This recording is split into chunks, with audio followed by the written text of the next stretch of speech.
ఈరోజు వాక్య ధ్యానము ఆదికాండము 37వ అధ్యాయము, ఆదికాండము 37వ అధ్యాయం 35వ వచనము చదువుకొని వాక్య ధ్యానమునకు వెళ్దాము. అతని కుమార్తెలందరూ అతని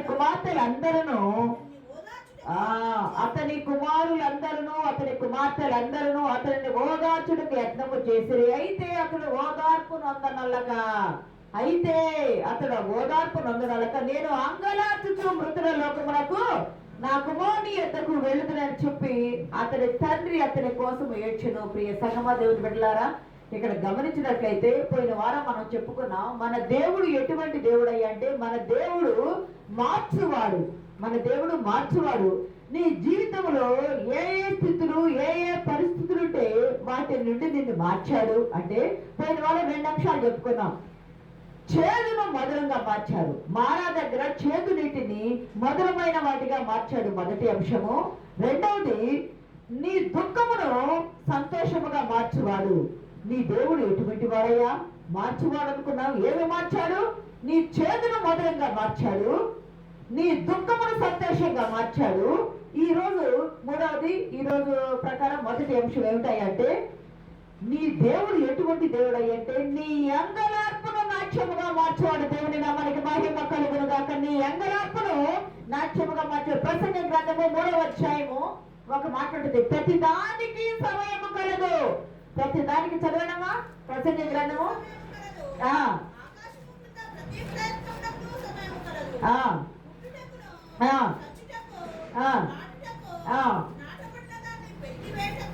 పుట్టుటకు, చచ్చుటకు, నాటుటకు, నాటబడిన దాన్ని పెరిగివేయటకు, ఏడ్చుటకు, నవ్వుటకు, దుఃఖించుటకు, నాట్యమాడుటకు ప్రతి దానికి ఒక సమయం కలదు.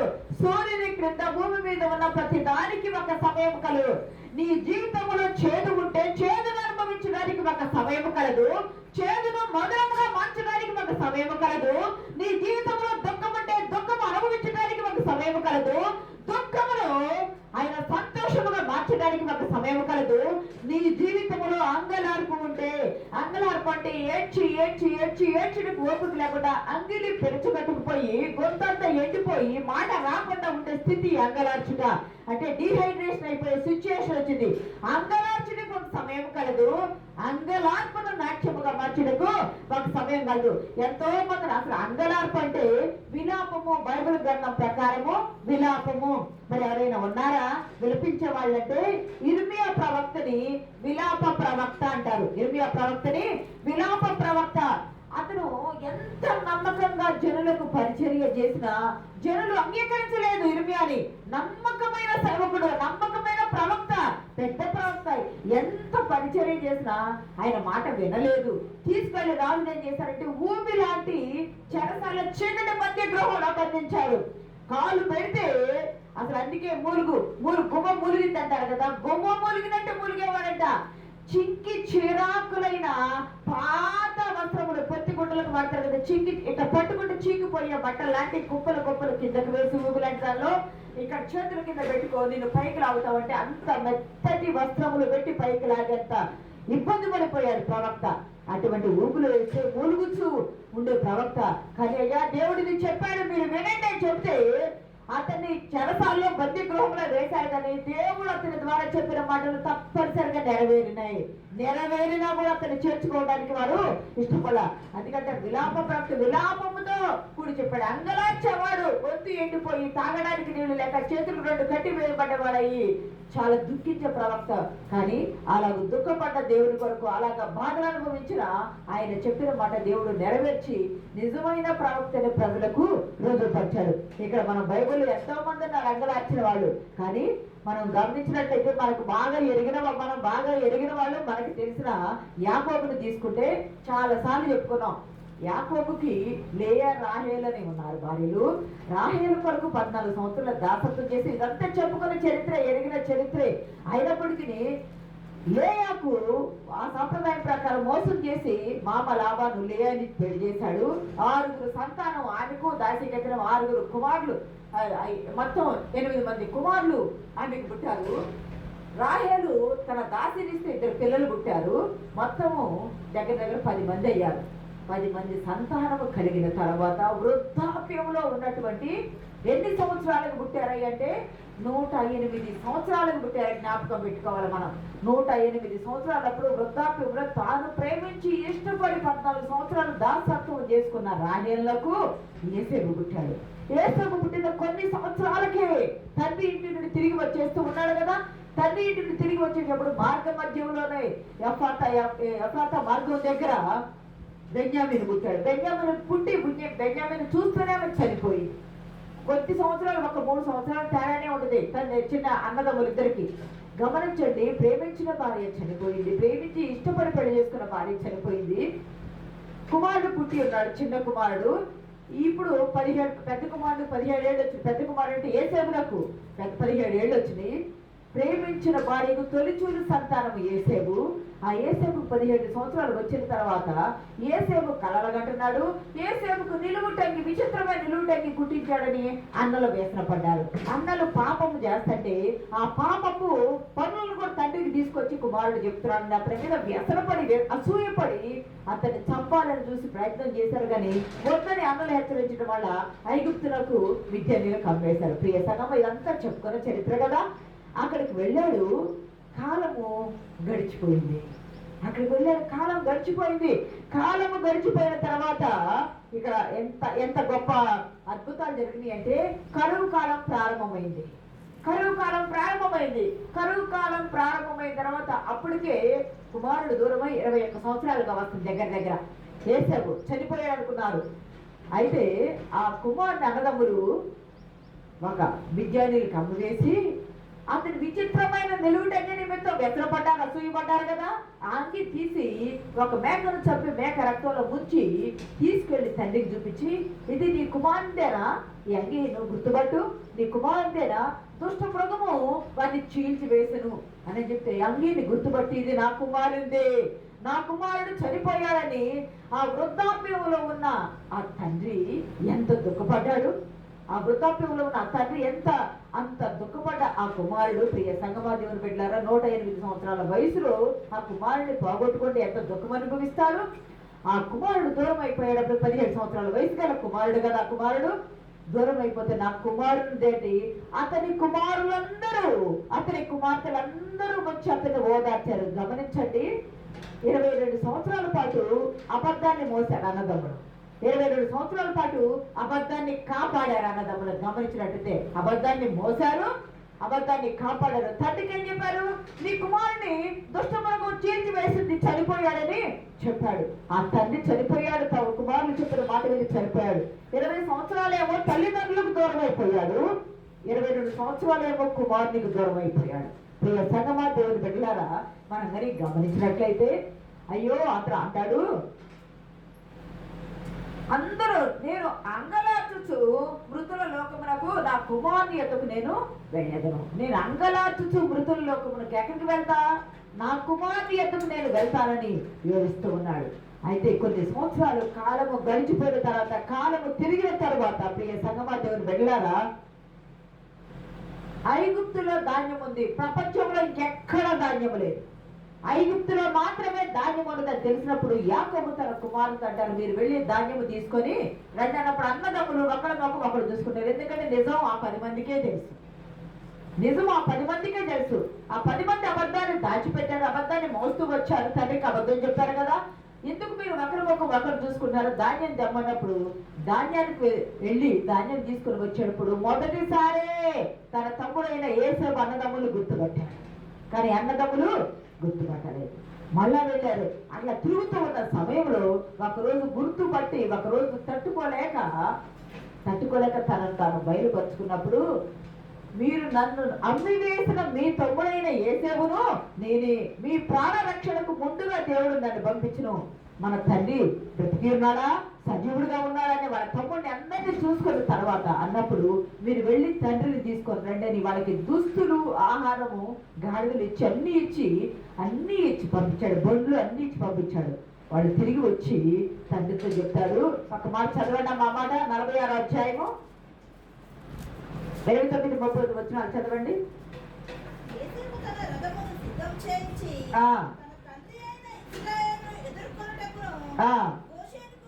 ఆ, అతనికి కనబడెను. ఆ, అప్పుడు అతడు ఆ, అతని మెడ మీద పడి ఆ, అతని మెడ పట్టుకొని ఆ, ఎంతో ఏడ్చెను. ఆ, అప్పుడు ఇశ్రాయేలు యోసేపుతో, ఆ, నీవింకా బ్రతికి ఉన్నావు. ఆ, నీ ముఖము చూచితిని గనుక ఆ, నేనికను చనిపోదునని చెప్పెను. ఆ. యోసేపు తన సహోదరులను 47వ అధ్యాయము 27వ వచనం చదవండి. అప్పుడు వారు ఆ. యోసేపు తమతో చెప్పిన మాటలన్నిటిని అతనితో చెప్పిరి. అప్పుడు వారు యోసేపు తమతో చెప్పిన మాటలన్నిటిని అతనితో చెప్పిరి. అతనితో యాకోబుతో చెప్పిరి. అతడు చదవండి. అతడు తను ఎక్కించుకొని పోవుటకు ఆ. యోసేపు పంపిన బండ్లు చూచినప్పుడు ఆ. వారి తండ్రి అయిన యాకోబు ఆ. ప్రాణము తెప్పరిల్లేను. ఆ. అప్పుడు ఇశ్రాయేలు ఆ. ఇంతే చాలును, ఆ. నా కుమారుడు యోసేపు ఇంకా బ్రతికి ఉన్నాడు, ఆ, నేను అప్పుడన్నా చావు వెళ్ళి యోసేపు ఐగుప్తులు చెప్తున్నాడు, అన్నలారా మీరు క్షేమంగా వెళ్ళండి, మీరు గొడవ పడవద్దు, వెళ్ళి మన తండ్రితో చెప్పండి, మన తండ్రిని ఇక్కడ ఎక్కించుకోరండి. వాళ్ళు వచ్చి వారి తండ్రితో చెప్తున్నాడు, నీ కుమారుడైన యోసేపు బ్రతికే ఉన్నాడు. ఆ అధ్యాయం అంతా చదివితే నీ కుమారుడైన యోసేపు బ్రతికే ఉన్నాడు, ఐగుప్తు దేశం మీద అధికారిగా ఉన్నాడు, ధాన్యం ఇచ్చేది కూడా అతని. ఇవన్నీ చెప్తే తండ్రి నమ్మలా, కానీ పంపించిన బండ్లు అవన్నీ చూసట అంగలార్చుతూ ఉన్న యాకోబు ప్రాణం ఏమైంది? తెప్పరిల్లింది. దేవుని నామానికి మహిమ కలుగును గాక. ప్రాణము తెప్పరిల్లింది. అప్పుడు అన్నాడు, ఇంతే చాలును, నా కుమారుడైన యేసేపు ఇంకా బ్రతికి ఉన్నాడు, ఇంకా బ్రతికి ఉన్నాడు. నా కుమారుడు చనిపోయాడు అనుకుంటున్నాను, 22 సంవత్సరాలు అవుతుంది, నా కుమారుడు ఇంకా బ్రతికి ఉన్నాడు, నేను చావక మునిపే వెళ్ళి అతడిని చూచెదనని చెప్పాను. ప్రియ సంగమా దేవుని బిడ్డలారా, ఇక్కడ ఒక మన క్రిస్మస్ వాతావరణంలోకి వచ్చాం కదా, ఇక్కడ ఒక చిన్న క్రిస్మస్ లైన్ చెప్పుకున్నాము. గమనిస్తే 28వ అధ్యాయం చూడండి, 47 వచ్చిన చూడండి. అతడు గోషెనుకు త్రోవ చూపుటకు యోసేపునందుకు తనకు ముందుగా యూదాను పంపెను. వారు గోషెను దేశమునకు రాగా యోసేపు తన రథమును సిద్ధం చేయించి తన తండ్రి అయిన ఇశ్రాయేలును ఎదుర్కొనుటకు గోషెనుకు వెళ్లి అతనికి కనబడెను. అప్పుడు అతడు అతని మెడ మీద పడి అతని మెడ పట్టుకొని ఎంతో ఏడ్చెను. అప్పుడు ఇశ్రాయేలు యోసేపుతో, నీవు ఇంకా బ్రతికి ఉన్నావు, నీ ముఖము చూచుతని గనుక నేను ఇక్కడ చనిపోవదనని చెప్పాను. 3 చోట్ల, ఒక చోటేమో నేను ఇంకా బ్రతకలేను, చనిపోతాను, నా కుమారుని ఎందుకు అన్నాడు. రెండోదేమో నేను ఇంకా నా కుమారుడు బ్రతికి ఉన్నాడు, నేను చాలా కొనిపై వెళ్ళి అతను చూస్తా అన్నాడు. ఇంకో చోట ఏమంటాడంటే, నేను నిన్ను చూస్తానని అనుకోలేదు, నువ్వు బ్రతికి ఉన్నావు, నీ ముఖము చూచితిని, ఇక నేను చనిపోవద్దును. అంటే అరే వీడి జీవితానికి తృప్తి లేకుండా బ్రతుకుతున్నాడు రా అని చాలా మందిని అంటా ఉంటాం. అన్నీ ఉన్నాయి కానీ జీవితంలో తృప్తి లేదు అంటా ఉంటాం. చూసావా, యాకోబు జీవితంలో తృప్తి లేదు అంటానికి కుమారుడు దూరం అయిపోవటమే. ఎంతగా అంగరాచాడయ్యా, ఎందుకంటే ప్రాణంగా ప్రేమించిన భార్య దూరం అయిపోయింది, పోయిన పిల్లలు చూసుకుంటే బ్రతుకుతామంటే ప్రాణంగా ప్రేమించిన కుమారుడు దూరం అయిపోయి చనిపోయాడు అనుకున్నాడు. ఇప్పుడు అన్నాడు, నా కుమారుడు ఇంకా బ్రతికి ఉన్నాడు, నా ప్రాణము తెప్పలిల్లిందయ్యా, నేను అంగలార్చి నా ప్రాణము తెప్పలింది. ఇక్కడ ఒక మాట 28లో అంటాడు, గోషేను త్రోవ చూపుటకు ముందుగా యోదాను పంపాడు. వీళ్ళు బేర్షెబాను బయలుదేరి గోషేను ఐగుప్తుకి వెళ్తున్నారు కదా, ఐగుప్తుకి వెళ్ళేటప్పుడు దారి తెలియాలి కదా, దారి అటు ముందు వెళ్ళిన త్రోవ కాదు కదా, దారి తెలియాలి కదా. దారి తెలియాలంటే ముందుగా ఎవరిని పంపించారు? యోదాను పంపించారు. గమనించండి, యోదాని ఎందుకు పంపించారు? 10 మంది ఉన్నారుగా కుమారులు. యోదాని ఎందుకు పంపించాడంటే, యోదా అంటే స్తుతి అని అర్థం. ఐగుప్తులో నుండి నా కుమారుని పిలిచితిని అని లేఖన భాగం నెరవేరాలి కదా, ప్రవచనం నెరవేరాలి కదా. ఐగుప్తులకు ఎవరిని పంపిస్తున్నాడు? యోదాను పంపిస్తున్నాడు ముందు. ఎందుకు? దారిని సిద్ధం చేయడానికి. యోదా అంటే స్తుతి. గమనించండి, తండ్రి విడిపోయిన కుమారుడు 22 సంవత్సరాల తర్వాత ఎవరి ద్వారా, ఎవరి మార్గం సిద్ధపాటు చేస్తే కలుస్తున్నారా అంటే స్తుతి. యోదా సిద్ధపాటు చేస్తూ ఉంటే అక్కడికి వెళ్ళి కలిశారు. 22 సంవత్సరాల ఎడబాటు యోదా ద్వారా కలవటం జరిగింది. దేవుని నామానికి మహిమ కలుగును గాక. మనం గమనిస్తే ఆదాము అమలు దేవునికి దూరం అయిపోయారు కదా, పరమదేవునికి దూరం అయిపోయారు కదా. పరమదేవునికి దూరం అయిపోయిన మానవాళిని కలపడానికి పరలోకపు తనయ, పరలోకపు దేవుడు భూలోకానికి వచ్చి యూదులకు రాజు, యోధా గోత్రపు సింహము, స్తుతులకు పాత్రుడు, ఆరాధనకు యోగ్యుడైన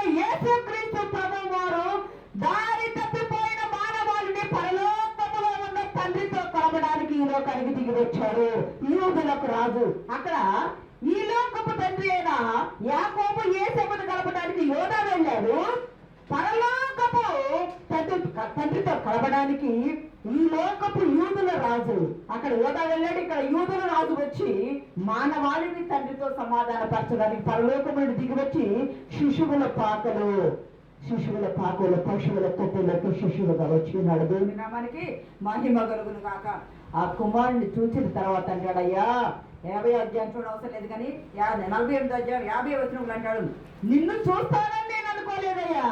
చూడండి అమ్మ ఒక మాట, 48 అధ్యాయం ఆదికాండం 50 వచనంలో ఒక మాట అంటాడు. యాకోబు అంటాడు యోసేపుతో, నిన్ను చూస్తానని నేను అనుకోలేదు, కానీ దేవుడు నీ కుమారులను కూడా చూపించాడయ్యా. మన దేవుడు ఎటువంటి దేవుడు అయ్యా అంటే అంగలార్పును. ఆదికాండము 11 వచనం 11 ఇశ్రాయేలు యోసేపుతో, నీ ముఖము చూచెదనని నేను అనుకోలేదు కానీ నీ సంతానము దేవుడు నాకు కనబరిచి ఉన్నాడనగా. ప్రియ సంగమా దేవుని పెట్టారా అంటాడు, నీ ముఖము చూస్తాననే నేను అనుకోలేదయ్యా. నువ్వు చనిపోయావు అనుకున్నానయ్యా, మృతులోకములోకి నీ యొక్కకు నేను అంటే వస్తాననుకున్నానయ్యా, కానీ నా దేవుడు నీ ముఖము చూపించాడయ్యా.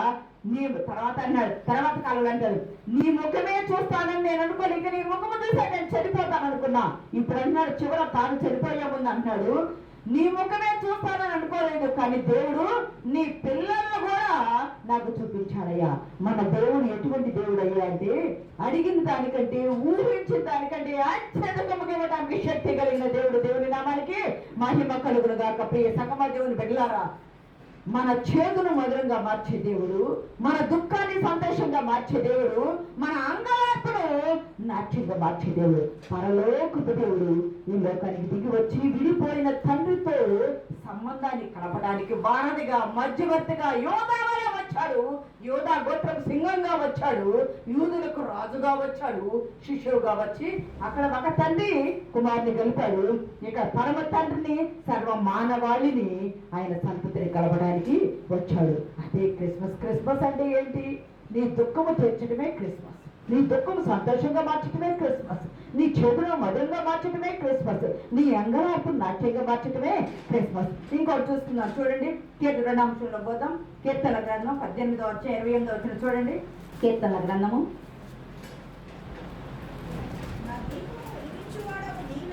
నా దీపము వెలిగించువాడవు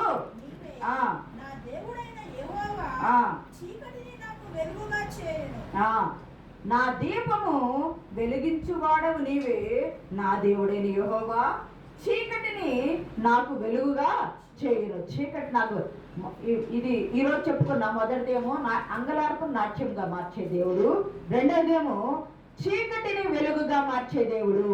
చీకటిని వెలుగుగా మార్చే దేవుడు. గమనించండి, మన దేవుడు ఎటువంటి దేవుడు అంటే దీపము వెలిగించువాడు. మనం దీపం వెలిగిస్తే దీపం వెలిగించి ఎక్కడ పెడతాము? కింద భూమి మీద పెట్టామనుకో ఆ గది వరకే వస్తుందేమో దీపం, కానీ అక్కడ వరకే ఆ దీపం చుట్టూనే వెలుగు వస్తుంది. కానీ దీపం వెలిగించి దీప స్తంభం మీద పెడితే ఆ గది అంతటికి వస్తుంది. భూమి మీద వెలుగుంటే ఆ భూమి ఆ ఉన్న ప్రాంతం వరకే వచ్చింది, కానీ అంతటా భూమి అంతటా కనిపించిందా? కనిపించదు. కానీ యూదులకు రాజు పరలోకపు దేవుడు, నేను లోకమునకు వెలుగయ్యున్నానని యోహాను సువార్తలో చెప్పాడు కదా, నేనే లోకమునకు వెలుగయ్యున్నానని చెప్పిన దేవుడు పరలోకమును ఆయన పుట్టినప్పుడు ఒక తార ప్రకాశించింది. గుర్తుందా? ఒక తార ప్రకాశించింది.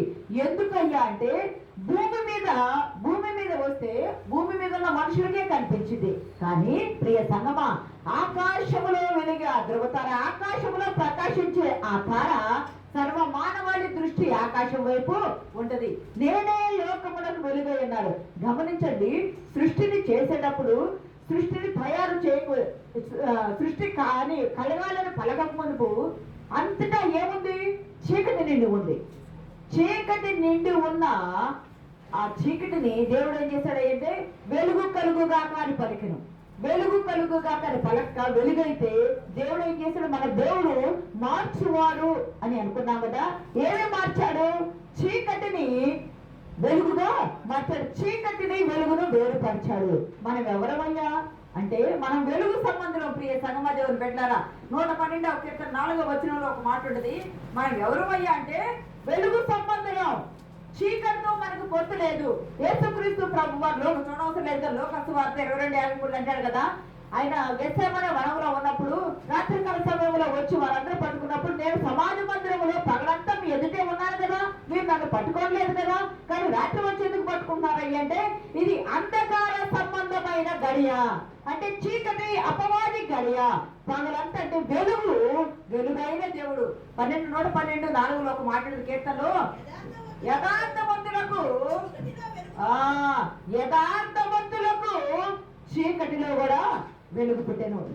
ఆదిమ క్రైస్తవ సంఘంలో అంటే రోమా ప్రభుత్వం వచ్చిన తరువాత క్రైస్తవులను హింసిస్తున్న సమయంలో ఒక మంచి భక్తి పరుడైన ఒక విశ్వాసును తీసుకెళ్లి ఒక చీకటి గదిలో బంధించారంట.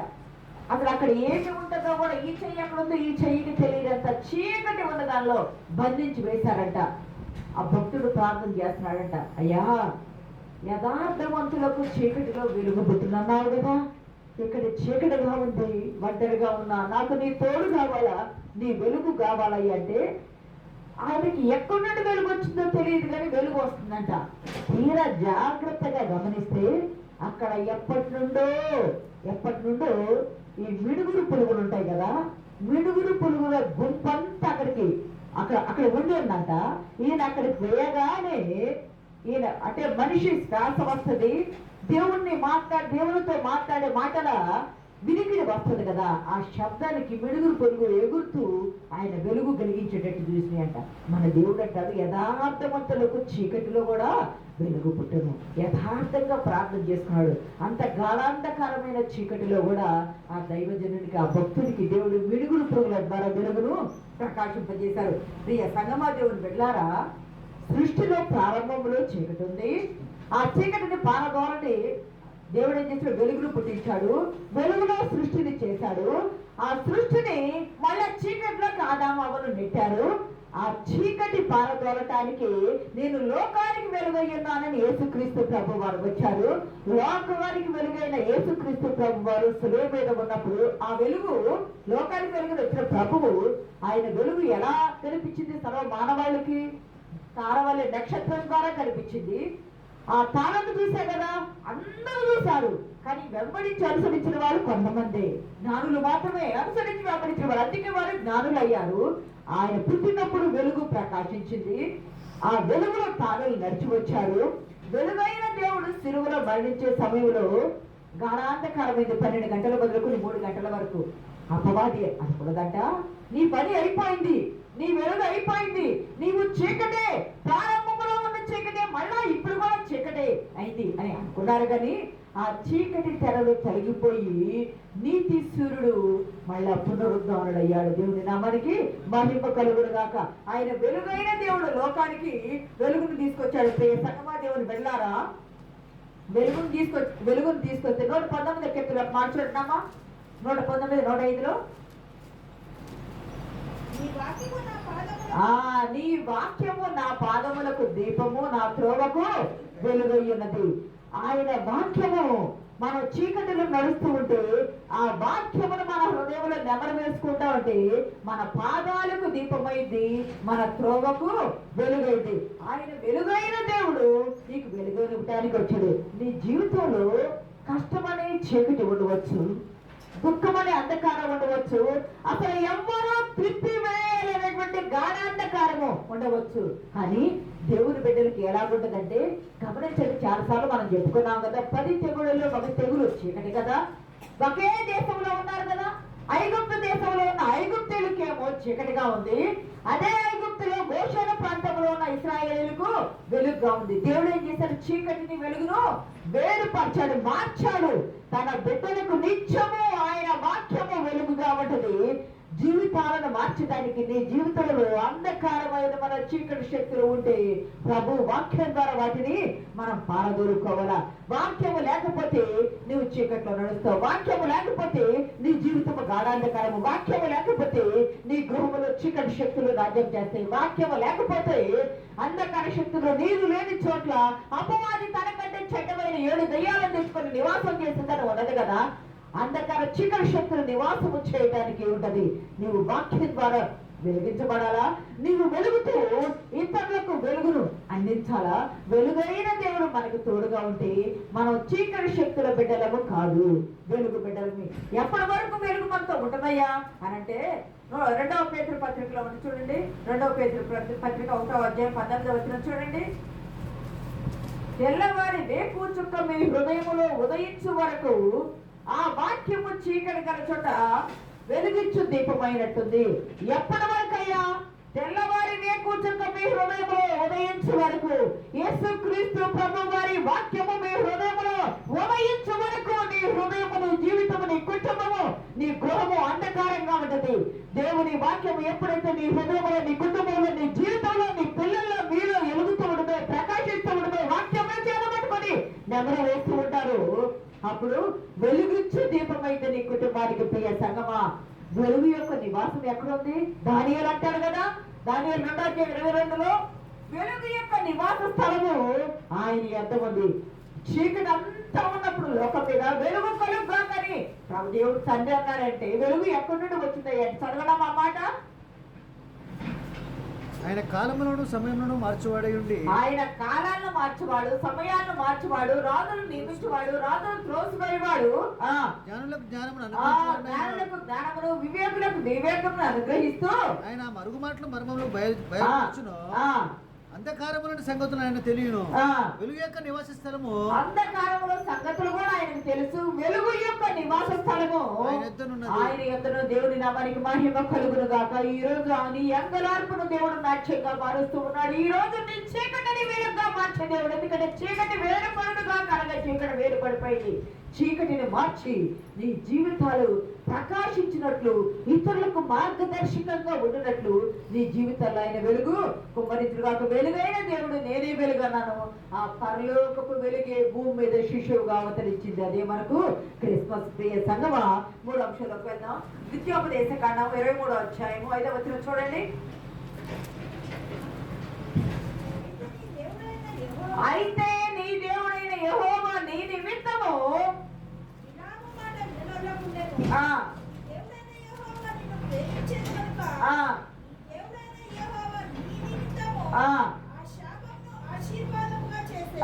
ప్రియ సంగమా, దేవుని బిడ్డలారా, మనం చెప్పుకున్నాగా అంతకుముందు అంతా సంతోషమే. చేదు లేదు, దుఃఖం లేదు, అంగలార్పు లేదు, చీకటి లేదు, ఈరోజు శాపము లేదు. కానీ ఆదాము అవ్వలు దేవుడు వెలుగు కలుగు చేసిన తర్వాత ఆదాము అవ్వలు ఈ లోకానికి పాపము శాపము తీసుకురావడాన మనకి ఏమొచ్చిందంటే మన జీవితాల్లో చేదు వచ్చింది, మన కుటుంబాల్లో, మన బిడ్డల్లో చేదు వచ్చింది. కానీ దేవునికి అప్పచెప్పుకుంటే ఆ చేదును మధురంగా మార్చాడు దేవుడు. దుఃఖం వచ్చింది, ఆ దుఃఖమును సంతోషంగా మార్చాడు దేవుడు. అంగలార్పు వచ్చింది, అంగలార్పు నాట్యంగా మార్చాడు దేవుడు. మళ్ళా మొదట్లో ఉన్న చీకటిని పారదోలి వెలుగు తీస్తే మళ్ళా ఆదామవులు అపవాది చేతి కిందకి పోయి చీకటిని, లోకానికి చీకటి తీసుకొస్తే వెలుగైన దేవుడు ఈ లోకానికి వచ్చి నేనే వెలుగును మండుచున్న దీపమైనట్లుంటున్న నా వాక్యము మీరు పాదాలకు దీపము, త్రోవకు వెలుగని ఆయన చెప్పాడు. త్రోవకు వెలుగునిచ్చిన దేవుడు నీ జీవితాన్ని వెలిగించాలనుకుని నీ చీకటిని నీకు వెలుగుగా మార్చాడు. ఇప్పుడు శాపమును దేవుడు అబ్రహాము చెప్పాడు, అబ్రహమా నేను నిన్ను ఎన్నుకున్నానయ్యా అని చెప్పాడు. అబ్రహాంకు ఆశీర్వాదం ఇచ్చాడు, ఇస్సాకు ఆశీర్వాదం ఇచ్చాడు, యాకోబుని ఇశ్రాయేలును బట్టి ఆశీర్వాదం ఇచ్చాడు. ఆశీర్వాదం పొందుకున్న వారు ఆశీర్వదించబడ్డవారే కదా. ఇస్సాకు అంటాడు కదా, అతను నిజముగా ఆశీర్వదించబడ్డవాడని. యేషావు అంటాడు కదా యాకోబు నిమిత్తం. ఆ దేవుడు ఆశీర్వదించిన వారిని శపించడానికి మానవులు ఎవరు? నువ్వు భక్తువైన, సేవకువైన, కాపురమైన, నాదులమైన ఎవరైనా నీకు అర్హత లేదు కదా. కానీ యాకోబును శపించాలని, అంటే ఇశ్రాయేలును శపించాలని బాలాకు రాజు బిలామును పిలిపించగా, ప్రియ సంగమా దేవుని బిడ్డలారా, నీ శాపమును దేవుడు ఆశీర్వాదంగా మార్చాడు. అబ్రహాము, ఇస్సాకు, యాకోబులు ఆశీర్వదించబడ్డవారే. వారు నిజముగా ఆశీర్వదించబడ్డవారు, దేవుని చేత ఆశీర్వదించబడ్డవారు కదా. ఆశీర్వదించబడిన వారిని శపించడానికి బాలాకు రాజు, మోయాబు రాజు అయిన బాలాకు రాజు బిలాము ప్రవక్తను పిలిపిస్తే బిలాము వచ్చి శపించాలనుకున్నాడు. ఎన్నో మార్లు ప్రయత్నం చేశాడు. కానీ దేవుడు ఆశీర్వదించిన వారిని శపించడానికి బిలాము ఎవరు? శపించాలని వెళ్ళి నిలబడితే దేవుడంట అతని నోట శాప వచనమును తొలగించి ఆశీర్వాదం. నేను ఏది చెబుతానో నీవు అదే చెప్పాలి వెళ్ళని దేవుడు చెప్పాడు. దేవుడు అంట ఆ శాపమును ఆశీర్వాదంగా మార్చాడంట. దేవుని నామానికి మహిమ కలుగును గాక. నీలో ఏ శాపం ఉంది? పాపం అనే శాపం ఉందా? కోపం అనే శాపం ఉందా? అసూయ అనే శాపం ఉందా? దేవునికి వ్యతిరేకమైన శాపం ఉందా? ఏ శాపము ఉన్నా నువ్వు ఆశీర్వదించబడిన వారమైతే దేవుడు నీ శాపం నీ చేస్తున్నాడు ఆశీర్వాదంగా, నీ శాపాన్ని ఆశీర్వాదంగా మారుస్తున్నాడు. శాపాన్ని తొలగించే దేవుడు నీకు తోడుగా ఉన్నాడు. అంటాడు యెహోవా బిడ్డలను యెహోవా దృష్టికి ఇశ్రాయేలును ఆశీర్వదించుట మంచిది అని బెలాము తెలుసుకొని అంటాడు. ఏమని ఆశీర్వదించాడయ్యా అంటే, యాకోబులో ఏ వంకరతనము లేదు. సంఖ్యాకాండం 24 ఉంటుంది కదా, యాకోబులో ఏ వంకరతనము లేదు, ఇశ్రాయేలులో ఏ చక్రము ఏ మంత్రము కూడా లేదు. నక్షత్రము యాకోబులో ఉదయించిన దేవుని నామానికి మహిమ కలుగును గాక. వెలుగైన దేవుడు పుట్టినప్పుడు పరలోకములో ఆకాశములో నక్షత్రము ఉదయించింది, యాకోబులో నక్షత్రము ఉదయించింది. ఆ నక్షత్రమే అందుకే దాన్ని డేవిడ్ స్టార్ అంటారు. ప్రియ సంగమా దేవుడు బిడ్డలారా, నక్షత్రంకి 5 కోణాలు ఉంటాయి, కానీ డేవిడ్ స్టార్ కి 6 కోణాలు ఉంటాయి. అండ్ ఇజ్రాయేల్ దేశపు జాతీయ జెండా సింబల్ కూడా 6 కోణాలు ఉన్న గుర్తు. ప్రియ సంగమా దేవుడు బిడ్డలారా, శాపాన్ని ఆశీర్వాదంగా మార్చే దేవుడు. నోవాహు, అబ్రహాం, ఆదాము అవ్వల ద్వారా శాపం వచ్చింది కదా లోకానికి. ఆ వచ్చిన శాపము నోవాహుని ఎన్నుకున్నాడు. నోవాహు ద్వారా ఆశీర్వాదం వచ్చింది. నోవాహు నుండి వచ్చిన సంతానం నుండి అబ్రహాము వచ్చాడు. అబ్రహాము, ఇస్సాకు, యాకోబుల ద్వారా ఆశీర్వాదం వచ్చింది. దావీదు ద్వారా, యేసుక్రీస్తు ద్వారా మనకు శాశ్వతమైన ఆశీర్వాదం వచ్చింది. గలతీ పత్రికలో ఒక మాట చూడండి. గలతీ పత్రిక 3వ అధ్యాయము 13-14 వచనాలు చూడండి.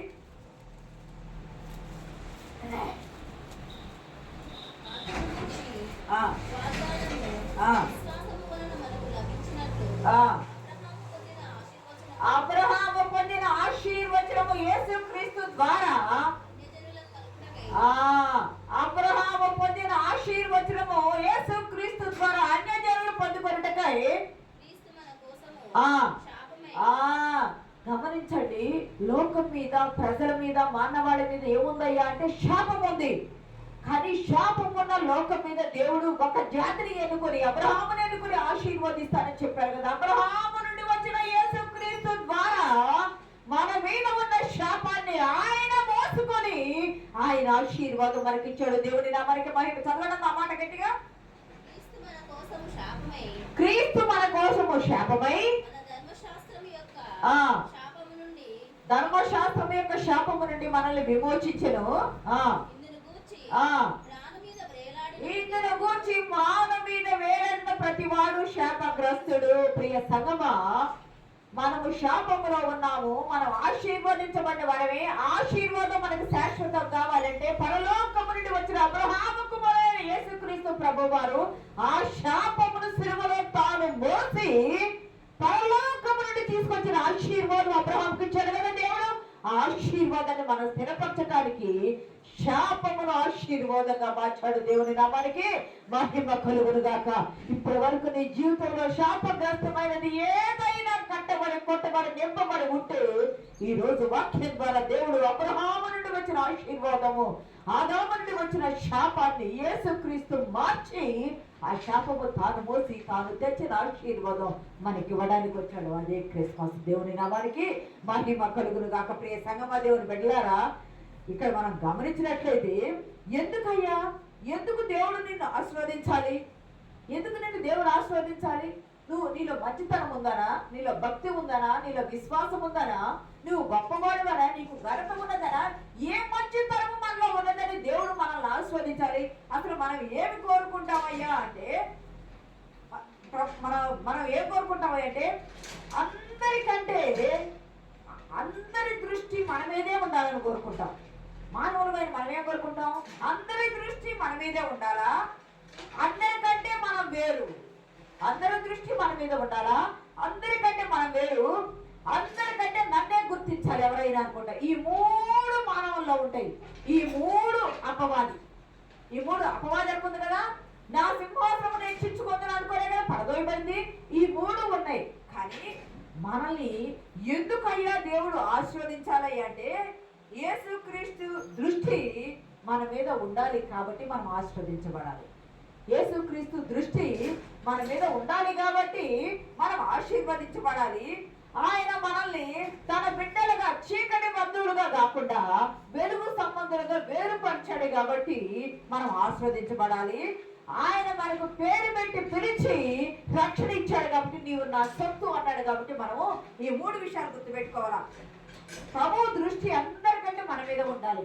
మన మీద జనం దృష్టి ఉండకూడదు, మన మీద ప్రభు దృష్టి ఉండాలి. 1. 2, అందరికంటే మనం వేరు. ఏ అందరికంటే? లోకములో అన్యజీవులు అందరికంటే దేవుని బిడ్డలు ప్రత్యేకించబడిన వారమే మనం వేరుగా ఉండాలి. 2, 3, అందరికంటే ప్రియ సంగమ దేవుని బిడ్డలారా, మనకు పేరు పెట్టి నీవు నా సొంతని దేవుడు పిలుచుకున్నాడు కాబట్టి మనము ఆశీర్వదించబడాలా. గమనించండి, యాకోబు యేసేపుకు ముందు స్తుతి నడిచింది. యేసుక్రీస్తు పుట్టుకలో నక్షత్రము దారిని నడిపించింది. యోనా నడిచి దారిని చూపించాడు. నక్షత్రం నడిపించి దారిని చూపించింది. శాపము పోయి ఆశీర్వాదము వచ్చింది. మనము క్రిస్మస్ అంటే ఏదో కాదు. దేవుని ప్రేమ, దేవుని విధేయత, దేవుని నమ్మకత్వమే క్రిస్మస్ అంటే. ప్రియ సంగమా, అవి మనకిచ్చి మనలో ఉన్న సమస్తాన్ని పారదోలి ఆయన వెలుగయ్యండి మన జీవితాల్లో, మన కుటుంబాల్ని ఆయన వెలిగిస్తూ ఉన్నారు. ఎలా వెలిగిస్తున్నారు అంటే దేవుని వాక్యం అనే గ్రంథం ద్వారా దేవుడు మనల్ని వెలిగిస్తూ. మీకు ఒక మాట చెప్పి నేను ముగిస్తాను, గమనించండి. శాపం పోయి ఆశీర్వాదం వచ్చింది, చీకటి పోయి వెలుగు వచ్చింది. శిశువు పైనుండి కిందికి దిగి రావడంతోనే పరలోకమే దిగి వచ్చింది. పరలోకము మహత్యమే దిగి వచ్చింది. ఇది తెలియక జనులు ఏవేవో కోతలు కూస్తూ ఉంటారు. పరలోకపు దేవుడు మానవాళి కొరకు దిగి రావడమే కదా క్రిస్మస్ అంటే. దేవుడే మానవుడు అయిన రోజే కదా క్రిస్మస్ అంటే. మానవ శరీరాన్ని ధరించడమే కదా క్రిస్మస్ అంటే. ఎందుకంటే మన రక్షణలో నింపి నిలబడానికి. ఒకసారి ఒక వ్యక్తి అంట మనశ్శాంతి లేక వీధుల్లో తిరుగుతూ ఉన్నాడు. మనశ్శాంతి లేక వీధుల్లో తిరుగుతూ ఉంటే తిరుగుతూ ఒక కిరాణా కొట్టు దగ్గరికి వెళ్ళి ఏదో కొనుక్కున్నాడంట. డబ్బులు ఇచ్చి ఏదో కొనుక్కున్నాడంట. ఏదో కొనుక్కుంటా ఆ కొనుక్కున్నది తీసుకొని వాడుకుంటా ఆ వచ్చిన పేపర్ పడైపోయేటప్పటికి పేపర్లు ఏదో ఆకర్షించే మాటలు అక్కడ ఉన్నాయంట. ఏమన్నా ఉన్నాయ్యా అంటే యెషయా గ్రంథం 55:10. అది ఏమిటయ్యా, అక్కడికి వచ్చిన పేపర్ ఏమిటయ్యా అంటే, ఆ కొట్ట అతనికి ఒక బైబిల్ గ్రంథము, పరిశుద్ధ గ్రంథం వస్తే ఆ చదువు రాని వాడు బైబిల్ యొక్క విలువ ఎరగక ఆ బైబిల్లో వాక్యాలు తిరుగుతూ ఉంటే, ఈ వ్యక్తి మనశ్శాంతి లేక తిరుగుతూ ఉన్న వ్యక్తి కొట్లో ఏదో వస్తువు కొనుక్కుంటే ఆ బైబిల్లో ఉన్న వాక్యాలు ఆ పేపర్ను చించి కొట్ల కట్టిస్తే ఆ చించి వచ్చిన పేపర్లు యెషయా గ్రంథం 55:10 నా నోట నుండి వచ్చినము నిష్ఫలముగా నా యొద్దకు మరల కాదు, నాకు అనుకూలమైన దాన్ని నెరవేర్చును అని ఆ పట్లంలో వచ్చిందంట. ఆ మాట పడైపోయి పదే చదువుతా ఉన్నాడంట. అది చదువుతా ఉంటే నెమ్మది లేకుండా తిరిగి అతని హృదయంలో ఏదో తెలియని అశాంతిగా ఉన్న అతని హృదయంలో ఏదో నెమ్మది వస్తే ఆ పేపర్ పొట్లమంట మడతేసి జేబులో పెట్టుకున్నాడంట. మళ్ళా ఇంకొకసారి పోయాడంట. కొన్ని రోజులు వెళ్ళిపోయాడు, తీసుకుని వెళ్ళిపోయాడు, ఇంటికి వెళ్ళిపోయాడు. మళ్ళీ కొన్ని రోజులు పోయి ఆ మాట పదే గుర్తుకొస్తుంటే మళ్ళా వెళ్ళి ఏదో కొనుక్కుంటే ఇంకొక వచనం వచ్చిందంట. హెబ్రీ పత్రిక 9వ అధ్యాయము 22వ వచనం వచ్చిందంట.